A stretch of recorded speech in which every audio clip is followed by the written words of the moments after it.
everyone, myself Renu and today I am going to present a seminar on the topic humoral immunity.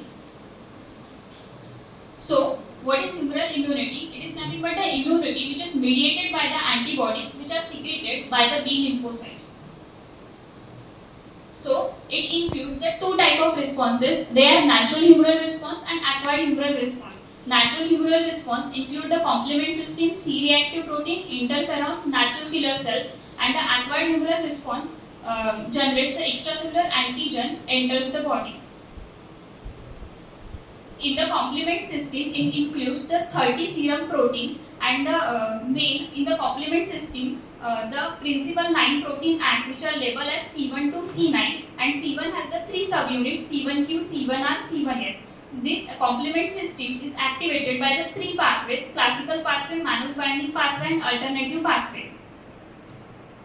So, how this complement system works? The antigen antibody complex activate the C1 protein, and this activated C1 protein further convert the C4 and the C2 protein into C42 plus C48. Further this C42 activates the C3 and perform the proteolysis of the C3 protein and convert it into its two fragments, that is the C3b and the C3a. Further, this C3b activates the C5 and converts it into two fragments, C5b and C5a. Further, this C5b activates and converts C6 and C7 protein into C5b6-7 complex. Further, this C5-6-7 complex activates and converts the C8 and the C9 into the C5b6-7-8-9 complex. This complex is called as the membrane activation complex, and it performs the function, that is the lysis of the pathogen.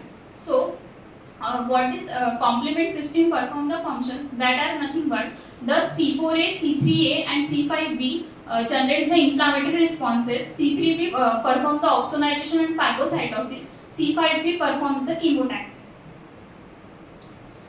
Then antibody humoral responses. In this antibody humoral responses, the extracellular antigen when enter the body, it get ingested by the macrophages and its partial digestion performed.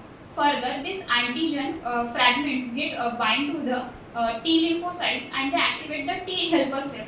Further, this T helper cell perform the proliferation and they form the plasma cells and the memory B cell. These plasma cells generate a large amount of the antibody and it generates the immune response. So, this is the structure of the antibody. In the antibody, two heavy chains and two light chain present. The upper is the variable region and the CCC is the constant region. That in the variable region, the antigen binds and it is called as antigen binding site. Then, on the basis of different types of heavy chain, the antibodies are IgM, IgG, IgA, IgD and IgE. The function of the IgM antibody is to generate the primary immune response. The function of IgG is to generate the secondary immune response. IgE is responsible for the localized protection. It is present in the secretion like tears, colostrum. IgD is responsible for the antigen recognition, and IgE is involved in the allergic reactions. So, this is the structure of the different antibodies, that IgG, IgD, IgE are the monomeric, and the IgE is occur in the dimeric form and the IgM in the pentameric form. So, that's it. Thank you.